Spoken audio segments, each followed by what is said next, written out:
വാണീഗുണാനുകഥനേ ശ്രവണൗ കഥായാം ഹസ്തൗ ച കർമ്മസു മനസ്തവ പാദയോർനഃ സ്മൃത്യാം ശിരസ്തവ നിവാസജഗത്പ്രണാമേ ദൃഷ്ടിഃ സതാം ദർശനേസ്തു ഭവത്തനൂനാം.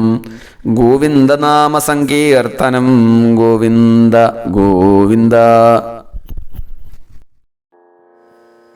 20-ാമത്തെ ശ്ലോകം നോക്കാം. ഇവിടെ ഭഗവാനെ ഭജിക്കാത്തവരുടെ ശരീരം, അവയവങ്ങൾ നിഷ്ഫലമാണ്, ഒന്നിനും കൊള്ളില്ല.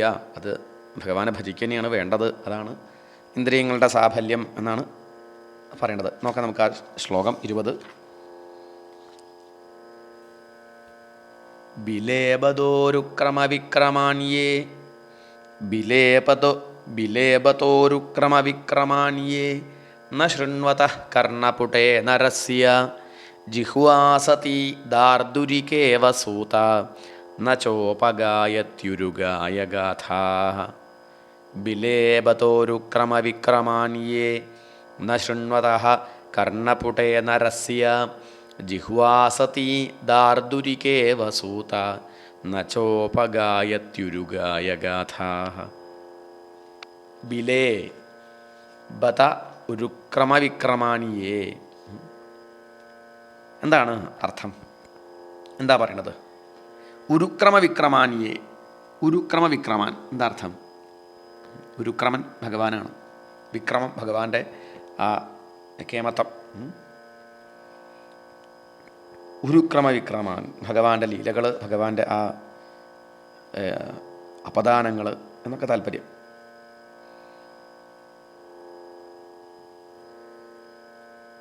ബിലം എന്ന് പറഞ്ഞാൽ മരപ്പൊത്ത് അല്ലെങ്കിൽ പോട്, എന്താപ്പം എന്ന് പറയാം, മാളം എന്നൊക്കെ പറയാം. അതാണ് ബിലം എന്ന് പറഞ്ഞാൽ അർത്ഥം. പിന്നെ ഏതാ പദങ്ങൾ, ബുദ്ധിമുട്ടുള്ള പദങ്ങൾ? ദാർദുരിക ആണ്. ദാർദുരിക ഇവ, ഇതാണ് ദാർദുരികേവ എന്നുള്ളത്. ദാർദുരിക പറഞ്ഞാൽ ഭേഗം അല്ലെങ്കിൽ തവള. ഇതാണ് താല്പര്യം. എന്താണ് ഈ ഒരു ശ്ലോകത്തിൽ പറയണത്? ബിലേ ബദോരുക്രമവിക്രമാന്യേ. ഉരുക്രമവിക്രമാൻ, ആ ഭഗവാന്റെ മാഹാത്മ്യത്തെ ന ശൃണ്വതഃ, കേൾക്കാൻ ഉപയോഗിക്കാത്ത കാതുകൾ, കർണപുടേ, കർണപുടങ്ങൾ. ഏതുപോലെയാണ്? ബിലേ, ബിലം എന്നുള്ളതിൻ്റെ ബിലേ എന്ന് പറഞ്ഞാൽ രണ്ട് അർത്ഥം, രണ്ട് ചെവികൾ. അതേതുപോലെയാണ്? ഭഗവാന്റെ കഥകൾ കേൾക്കാത്ത ചെവികൾ ബിലേ, രണ്ട് പൊത്തുകൾ പോലെയാണ്. ഭഗവാന്റെ കഥകൾ കേൾക്കാത്തവരുടെ ചെവി എന്ന് പറഞ്ഞാൽ ഈ പാമ്പ്, എലി, പെരിച്ചാഴി ഇവരൊക്കെ ജീവിക്കുന്ന, അല്ലെങ്കിൽ ഇവരൊക്കെ താമസിക്കുന്ന മാളങ്ങൾ പോലെ ആണ്. അത്രയേ ഉള്ളൂ, അത്രേ പറയാൻ പറ്റുള്ളൂ. മരപ്പൊത്തായിട്ട് കണക്കാക്കാം, അല്ലെങ്കിൽ മാളങ്ങളായിട്ട് കണക്കാക്കാം. ഉരുഗായഗാഥാഹ, ആ ഭഗവാന്റെ കീർത്തനങ്ങൾ പാടാത്ത, ഉപഗായന്തി നച്ച, അല്ല ഉപഗായതി നച്ച, ഗാനം ചെയ്യുന്നില്ലെങ്കിൽ. ജിഹ്വാ, നാവ്. ഭഗവാന്റെ കീർത്തനങ്ങൾ പാടാത്തവൻ്റെ നാവ് ഏതുപോലെയാണ്? അവൻ്റെ വർത്തമാനം ഏതുപോലെയാണ്? ദാർദുരിക ഇവ അസതി. ദാർദുരിക തവളയെപ്പോലെ. അസതി, അപശബ്ദങ്ങളാണ് ഉണ്ടാവുക. തവള എന്ത് പറഞ്ഞാലും പുറമേക്ക് കേൾക്കുക നമ്മൾ പേക്കറോം എന്നാണ് കേൾക്കുക. ഇതുപോലെ ഈശ്വര കഥകളല്ല അവൻ പറയണതെങ്കിൽ അവൻ്റെ പ്രസംഗമൊക്കെ ഏതുപോലെയാണ്? ഈ തവളയുടെ കരച്ചിൽ പോലെയാണെന്നർത്ഥം. അവൻ്റെ നാവ് തവളയുടെ നാവ് പോലെയാണ്. ഭഗവാന്റെ യോഗ്യതകൾ, ലീലകൾ, മാഹാത്മ്യം കേൾക്കാൻ ഉപയോഗിക്കാത്ത കാത് മാളങ്ങൾ പോലെയാണ്. ഭഗവത് കഥകൾ പറയാത്ത നാവ്, ഭഗവാന്റെ കീർത്തനങ്ങൾ കീർത്തിക്കാത്ത നാവ് തവളയുടെ നാവ് പോലെയാണ്. എന്തൊക്കെയോ അപശബ്ദങ്ങൾ പുറപ്പെടുവിപ്പിക്കുന്ന ഒരു ഉപകരണം. അത്രയേ ഉള്ളൂ. ഇതാണ് പറഞ്ഞതിൻ്റെ താല്പര്യം. 21-ാമത്തെ ശ്ലോകം നോക്കൂ. ഭാരപ്പരം പട്ടകിരീടജുഷ്ടം അപ്യുത്തമാംഗം നനമേന്മുകുന്ദം ശാവൗ കരൗ നോ കുരുതഃ സപര്യാം ഹരേർലസത് കാഞ്ചന കങ്കണൗ വാ ഭാരപ്പരം പട്ടകിരീടചുഷ്ടം അപ്യുത്തമാംഗം നമേൻ മുകുന്ദം ശാവൗ കരൗ നോ കുരുതഃ സപര്യാം ഹരേർലസത് കാഞ്ചന കങ്കണൗ വാ. എന്താ പറയുന്നത്? ഭാരഹ പരം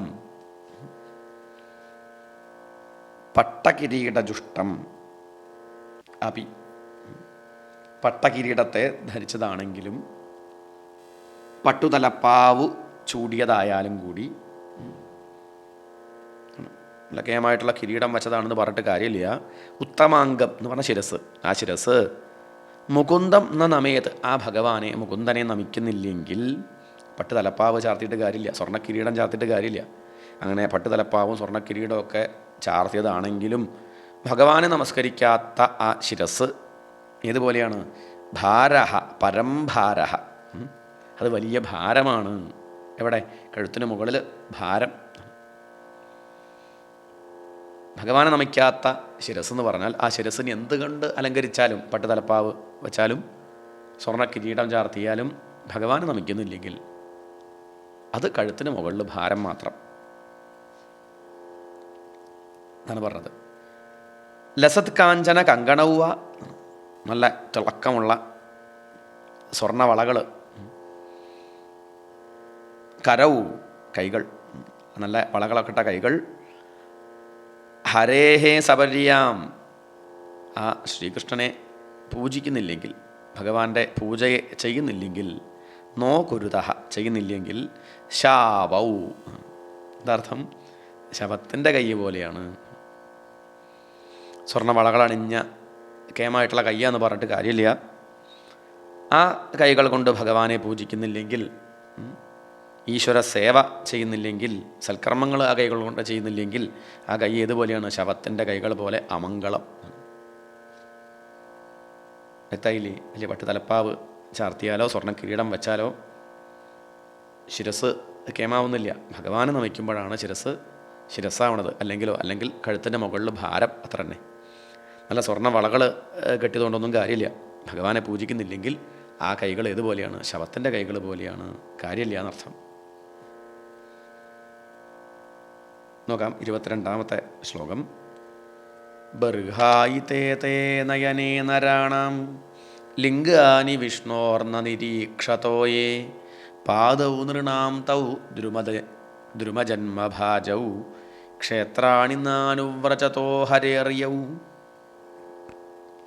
ബർഹായിതേ തേ നയനേ നരാണാം ലിംഗാനി വിഷ്ണോർന്ന നിരീക്ഷതോയേ പാദൗ നൃണാം തൗ ദ്രുമജന്മഭാജൗ ക്ഷേത്രാണി നാനുവ്രജതോ ഹരേർയൗ.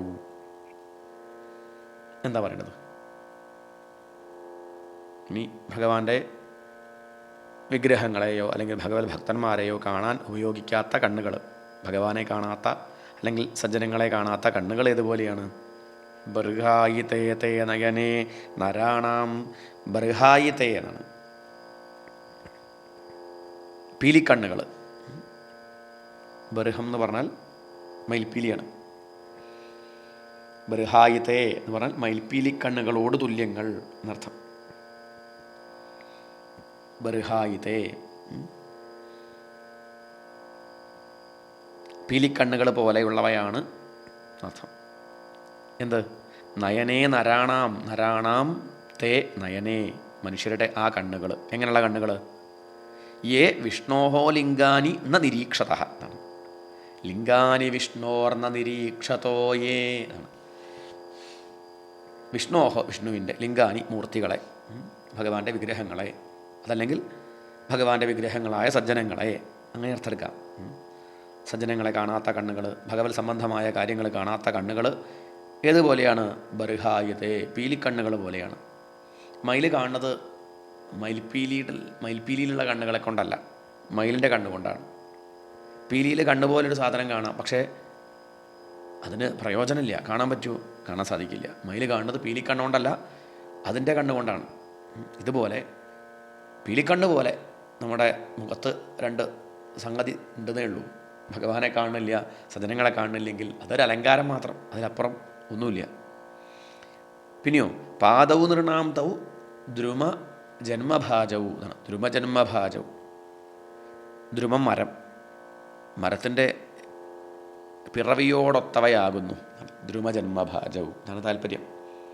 വൃക്ഷജന്മത്തെ ഭജിക്കുന്നവയാകുന്നു. എന്ത്? പാദവും, ആ കാലുകൾ. എങ്ങനെയുള്ള കാലുകൾ? ഹരേഹേ ക്ഷേത്രാണി ന അനുവ്രജത. ഭഗവാന്റെ ക്ഷേത്രങ്ങളിലേക്ക് സഞ്ചരിക്കാത്ത, ഭഗവാനെ പ്രദക്ഷിണം വയ്ക്കാത്ത പാദങ്ങൾ, സൽക്കാര്യങ്ങൾക്ക് വേണ്ടി ശ്രമിക്കാത്ത പാദങ്ങൾ, അല്ലെങ്കിൽ ഭഗവാനെ പ്രദക്ഷിണം വയ്ക്കാത്ത പാദങ്ങൾ, ആ പാദങ്ങൾ ഏതുപോലെയാണ്? മരം പോലെയാണ് എന്നർത്ഥം.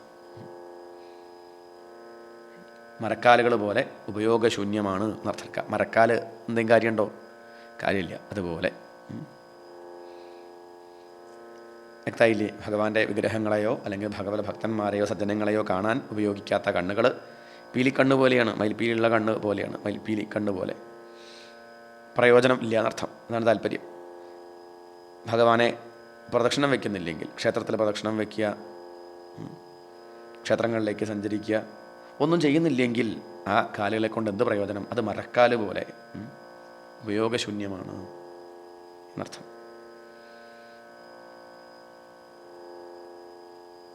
ഇനി അടുത്ത ശ്ലോകം ഓരോ അംഗങ്ങൾ പറയണം. ജീവച്ഛവോ ഭാഗവതാഘ്രിരേണും ന ജാതുമർത്യോഭിലഭേത യസ്തു ശ്രീവിഷ്ണുപദ്യാമനുജസ്തുളസ്യാഃ ശ്വസച്ഛവോ യസ്തു ന വേദഗന്ധം. ജീവച്ഛവോ ഭാഗവതാഘ്രിരേണും ന ജാതുമർത്യോഭിലഭേത യസ്തു ശ്രീവിഷ്ണുപദ്യാമനുജസ്തുളസ്യാഃ ശ്വസച്ഛവോ യസ്തു ന വേദഗന്ധം. ഭഗവത് ഭക്തന്മാരുടെ ആ പാദത്തിൽ പറ്റിപ്പിടിച്ചിരിക്കുന്ന പൊടികൾ ശിരസിൽ അണിയാത്തവൻ അവൻ ജീവിച്ചിരിക്കുന്ന ശവമാണ് എന്ന് പറയുകയാണ്. ഭഗവത് ഭക്തന്മാരെ നമസ്കരിക്കുന്നില്ലെങ്കിൽ, അവരെ വന്ദിക്കുന്നില്ലെങ്കിൽ ആ ജന്മം കൊണ്ടൊരു കാര്യമില്ല. അവൻ മരിച്ചതിന് തുല്യം. ഭഗവാന്റെ പാദത്തിൽ ആർച്ചിച്ച പൂജിച്ച ആ തുളസിപ്പൂവിൻ്റെ വാസന ആസ്വദിക്കാത്തവൻ്റെ ആ മൂക്ക് അല്ലെങ്കിൽ ആ ശ്വാസോച്ഛ്വാസം ചെയ്യുന്ന ശവം പോലെ എന്ന് പറയേണ്ടി വരും. ശ്വാസം വലിക്കുന്നുണ്ട് മൂക്ക് കൊണ്ട്, എന്ത് കാര്യം? തുളസി ഗന്ധം അറിയുന്നില്ലെങ്കിൽ, ഭഗവാന്റെ പാദത്തിലുള്ള തുളസി ആ ഭാവത്തിൽ ഭക്തിയോടുകൂടി ശ്വസിക്കുന്നില്ലെങ്കിൽ, ഉൾക്കൊള്ളുന്നില്ലെങ്കിൽ, അവൻ ശ്വസിക്കുന്നുണ്ടല്ലോ പറഞ്ഞിട്ട് കാര്യമില്ല. ഉണ്ട്, ശ്വസിക്കുന്നുണ്ട്, ഇല്ല പറയണില്ല. ഡോക്ടർമാരൊക്കെ പരിശോധിച്ചാൽ ജീവനുണ്ട് തന്നെയാണ് പറയുക. പക്ഷേ എന്ത് കാര്യം? ജീവിച്ചിരിക്കുന്ന ശവം പോലെ. അത്രയേ ഉള്ളൂ എന്നാണ്. ഹൃദയം ശുദ്ധമല്ലല്ലോ, ഹൃദയത്തിന് അലിവില്ലല്ലോ, ഭക്തി ഇല്ലല്ലോ എന്നർത്ഥം. ജീവച്ഛവ, ജീവിച്ചിരിക്കുന്ന ശവമാണ്. ആര്? യഹാതു ഭാഗവതാഘ്രിരേണും ജാതു ന അഭിലഭേത മർത്യ. യാതൊരാളാണോ ഭഗവത് ഭക്തന്മാരുടെ പാദധൂളിയെ ഒരിക്കൽ പോലും ശിരസിൽ ധരിക്കാത്തത്, അവൻ ജീവിച്ചിരിക്കുന്ന ശവമാണ് അർത്ഥം. ഭക്തന്മാരെ ആദരിക്കാത്തവർ, സൽക്കർമ്മങ്ങൾ ചെയ്യാത്തവർ, അവർ ജീവിച്ചിരുന്നുകൊണ്ട് എന്ത് കാര്യം? ജീവിച്ചിരിക്കുന്ന ശവം പോലെയാണ് അവർ. പിന്നെയോ ശ്രീ വിഷ്ണുപദ്യാഹ, വിഷ്ണുപാദത്തിൽ അർപ്പിച്ച എന്നർത്ഥം. തുളസ്യാഹ, തുളസിയുടെ ഗന്ധം, വാസന, ന വേദ, അതറിയുന്നില്ലെങ്കിൽ, ആ പാദ തുളസി ഭക്തിയോടുകൂടി വാസനിക്കാനും ശിരസിൽ വയ്ക്കാനൊന്നും തോന്നണില്ലെങ്കിൽ, അങ്ങനെ ആ തുളസിയുടെ ഗന്ധം അറിയാത്ത ആൾ ഏതുപോലെയാണ്? ശ്വസച്ഛവ, ശ്വാസോച്ഛ്വാസം ചെയ്യുന്ന ശവമാകുന്നു. അല്ലാത്തൊരു ഭാഷയാണ്, കുറച്ച് കൂടുതൽ പറഞ്ഞോ തോന്നും കേൾക്കുമ്പോൾ. അത് ഭക്തിയുടെ ആ തലത്തിൽ പറയണം. ഭഗവത് ഭക്തന്മാരെ നമസ്കരിക്കുന്നില്ലെങ്കിൽ, അവരുടെ പാദരേണുക്കൾ ശിരസിൽ ധരിക്കുന്നില്ലെങ്കിൽ അവർ ജീവിച്ചിരിക്കുന്ന ശവമാണ്. ഭഗവാന്റെ കാൽക്കൽ അർച്ചിച്ച തുളസി ഗന്ധം അറിയാൻ സാധിക്കുന്നില്ലെങ്കിൽ, അത് ആസ്വദിക്കുന്നില്ലെങ്കിൽ, അവൻ്റെ ശ്വാസോച്ഛ്വാസം ഇതുപോലെയാണ് ശവത്തിൻ്റെ ശ്വാസോച്ഛ്വാസം പോലെ. ശവം ശ്വസിക്കുന്നില്ല, ഇയാൾ ശ്വസിക്കുന്നുണ്ടെന്ന് മാത്രം. വ്യക്തമാവുന്നില്ലേ ആ പറച്ചിൽ? ജീവിച്ചിരിക്കുന്ന ശവം, ജീവച്ഛവ. അതുപോലെയാണ് ഭക്തി ഇല്ലെങ്കിൽ, ഈ ഭാവം ഉള്ളിലില്ലെങ്കിൽ സൽക്കർമ്മം ചെയ്യുന്നില്ലെങ്കിൽ, ആർക്കും നമ്മളെ കൊണ്ടൊരു ഉപകാരം ഇല്ലെങ്കിൽ അവരുടെ ജീവിതം ഇതുപോലെയാണെന്നർത്ഥം. അടുത്തത് പറയണം, നോക്കൂ, 24.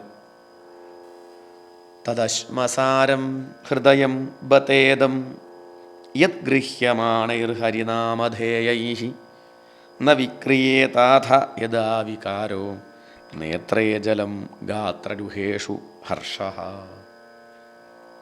മനോഹരമായിട്ടുള്ളൊരു ശ്ലോകം. തദശ്മസാരം ഹൃദയം ബതേദം യത് ഗൃഹ്യമാണൈർഹരിനാമധേയൈഃ ന വിക്രിയേതാഥ യദാ വികാരോ നേത്രേ ജലം ഗാത്രരുഹേഷു ഹർഷഃ. തത് അശ്മസാരം. എന്താ അശ്മസാരം? കല്ല് എന്നർത്ഥം. അശ്മം എന്ന് പറഞ്ഞാൽ കല്ലാണ്. ഇവിടെ തത് അശ്മസാരം ഹൃദയം ബതേദം. ബത ഇദം ഒരുമിച്ചാകുമ്പോൾ ബതേദം.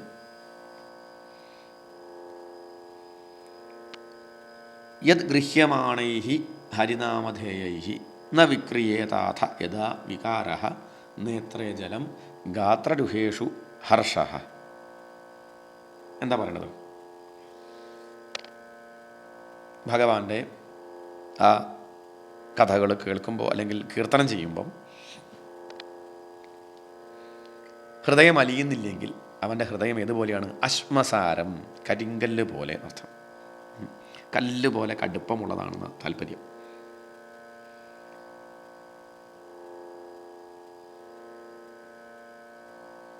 ഭഗവാന്റെ കീർത്തനങ്ങൾ കേൾക്കുമ്പോൾ, ഭഗവാന്റെ കഥകൾ കേൾക്കുമ്പം രോമാഞ്ചം ഉണ്ടാവണില്ലെങ്കിൽ എന്നാണ്,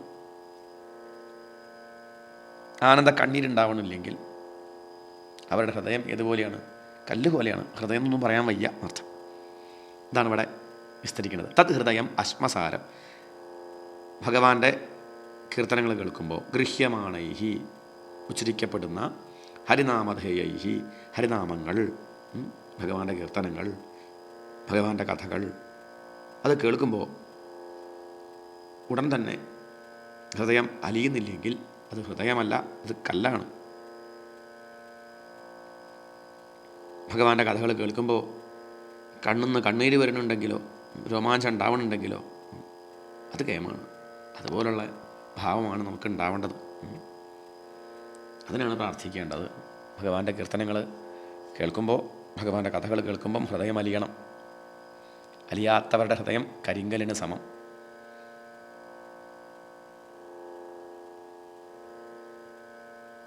അത്രയ്ക്കും കല്ല് പോലുള്ള ഹൃദയമായതുകൊണ്ടാണ് ഈശ്വര കഥകൾ കേൾക്കുമ്പോൾ രോമാഞ്ചം ഉണ്ടാവാത്തത്, ഹൃദയം അലിയാത്തത്, കണ്ണെന്ന് ആനന്ദ കണ്ണീര് വരാത്തതെന്ന് താല്പര്യം. ഇനി 25-ാമത്തെ ശ്ലോകം കഴിഞ്ഞു. അതോടുകൂടി ഈ ഒരു അധ്യായം ഇവിടെ സമർപ്പിക്കുകയാണ്. എന്താ പറയണത്? അഥാഭിധേഹ്യംഗ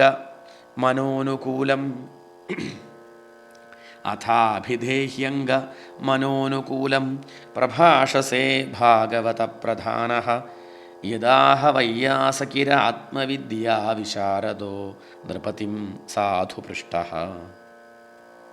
എന്നൊരു വായിക്കാം.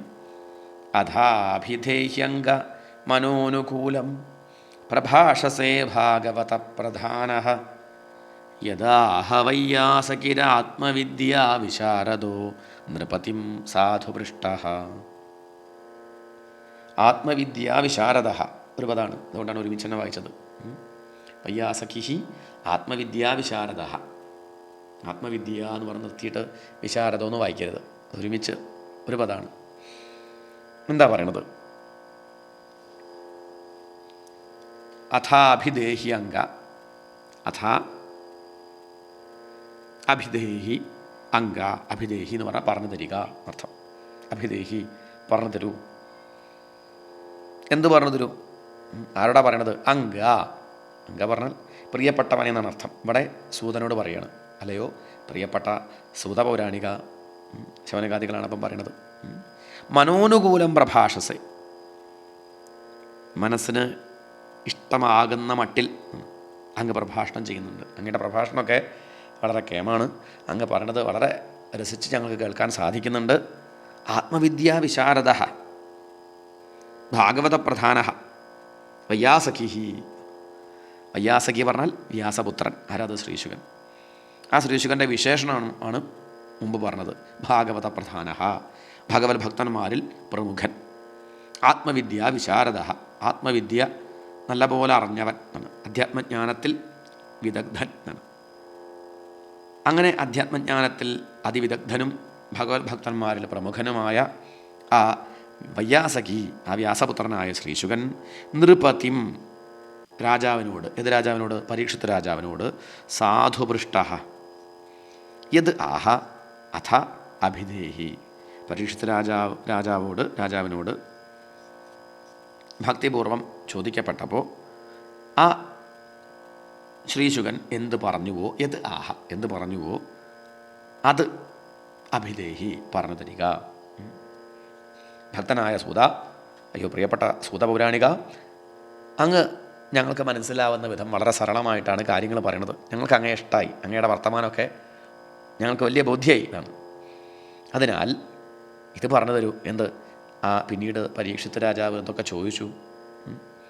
ആ പരീക്ഷത്തിൻ്റെ ചോദ്യത്തിന് എന്താണ് പണ്ഡിതനായ അധ്യാത്മജ്ഞാനത്തിൽ വിദഗ്ധനായ, അതുപോലെ ഭഗവത് ഭക്തന്മാരിൽ പ്രമുഖനായ ആ ഭാഗവത പ്രധാനനായ ആ ശ്രീശുകർ പറഞ്ഞു കൊടുത്തത്? എന്ത് മറുപടിയാണ് പറഞ്ഞത്?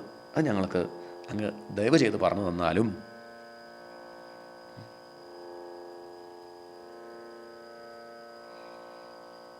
വ്യക്തമായില്ലേ? ഇത് ശ്രീമദ്ഭാഗവതേ മഹാപുരാണേ ദ്വിതീയസ്കന്ധേ തത്വധ്യാനനിരൂപണപ്രകരണേ സ്ഥൂലധ്യാനനിരൂപണം നാമ തൃതീയോധ്യായഃ. ശ്രീഹരയേ നമഃ. എന്താണ് ഇപ്പം ഈ ഒരു അധ്യായത്തിൽ പറഞ്ഞത്? ചുരുക്കി പറഞ്ഞാൽ അത്രയേ ഉള്ളൂ.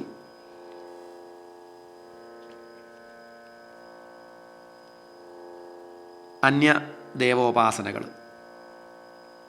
ഫലം ഇല്ല എന്നല്ല, ഫലം ഉണ്ടാവും, പക്ഷെ നശ്വരങ്ങളായ ഫലങ്ങളായിരിക്കും. എന്നല്ലെങ്കിൽ നാളെ നഷ്ടപ്പെടുന്ന ഫലങ്ങളൊക്കെ കിട്ടും.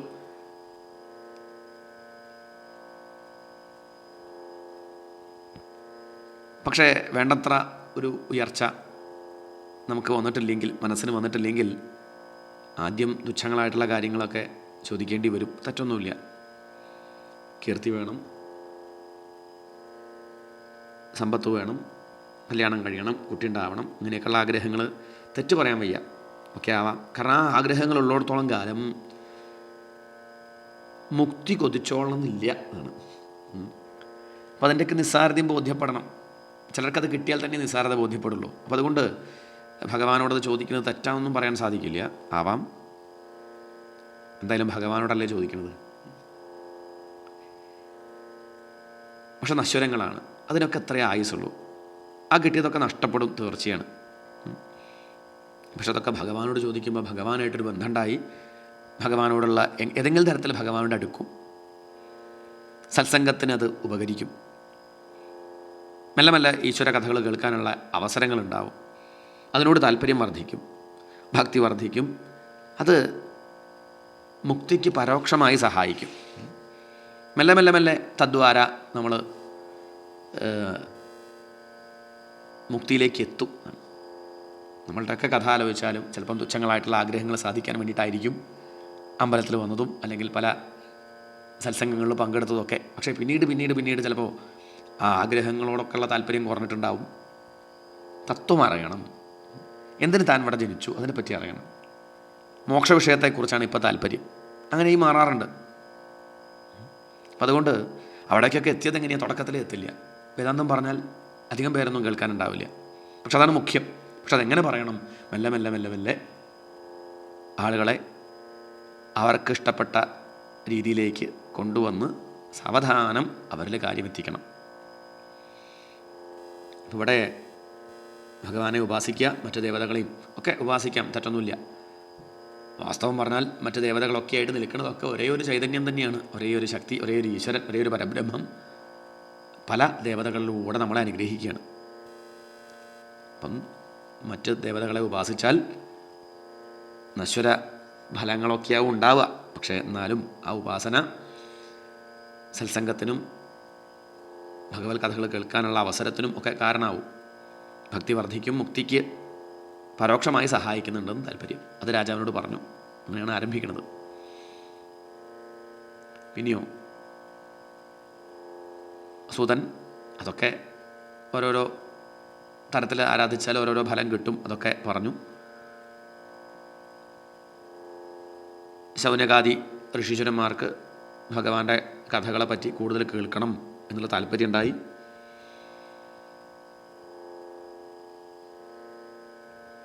ഭഗവാന്റെ കഥകൾ കേൾക്കാത്തവരുടെ കഥയും സൂചിപ്പിച്ചു. അവരുടെ അംഗങ്ങളൊക്കെ എന്തിനു കൊള്ളും? ഈശ്വര കഥയിൽ താല്പര്യമില്ലെങ്കിൽ പിന്നെ എന്ത് പറയണം അവരെ പറ്റി? അതൊന്ന് സൂചിപ്പിച്ചു. ഇത്രയും കേട്ടപ്പോൾ ഈശ്വര കഥയിൽ വല്ലാത്തൊരു രുചി ശൗനകാദികൾക്കുണ്ടായി. അവർ ചോദിച്ചു, ആ പരീക്ഷിത രാജാവ് ശ്രീശുകരോട് എന്തൊക്കെയാണ് പിന്നെ ചോദിച്ചത്? എന്തൊക്കെയാണ് ആ ശ്രീശുകർ പരീക്ഷത്തിന് പറഞ്ഞു കൊടുത്തത്? അതൊക്കെ ഒന്ന് വ്യക്തമാക്കി തരണേ എന്ന് പ്രാർത്ഥിക്കുകയാണ്. ഇങ്ങനെയാണ് ഈ ഒരു അധ്യായം സമർപ്പിക്കുന്നത്. ഗോവിന്ദനാമ സങ്കീർത്തനം. ഗോവിന്ദ ഗോവിന്ദ. കായേന വാചാ മനസേന്ദ്രിയൈർവാ ബുദ്ധ്യാത്മനാ വാ പ്രകൃതേ സ്വഭാവാത് കരോമി യദ്യത് സകലം പരസ്മൈ നാരായണായേതി സമർപ്പയാമി. സ്വസ്തി പ്രജാഭ്യ പരിപാലയന്താം ന്യായേന മാർഗേണ മഹിം മഹീഷാഃ. ഗോബ്രാഹ്മണേഭ്യ ശുഭമസ്തു നിത്യം. ലോകാ സമസ്താ സുഖിനോ ഭവന്തു. ലോകാ സമസ്താ സുഖിനോ ഭവന്തു. ഹരേ രാമ രാമ രാമ ഹരേ ഹരേ, ഹരേ കൃഷ്ണ കൃഷ്ണ കൃഷ്ണ ഹരേ ഹരേ.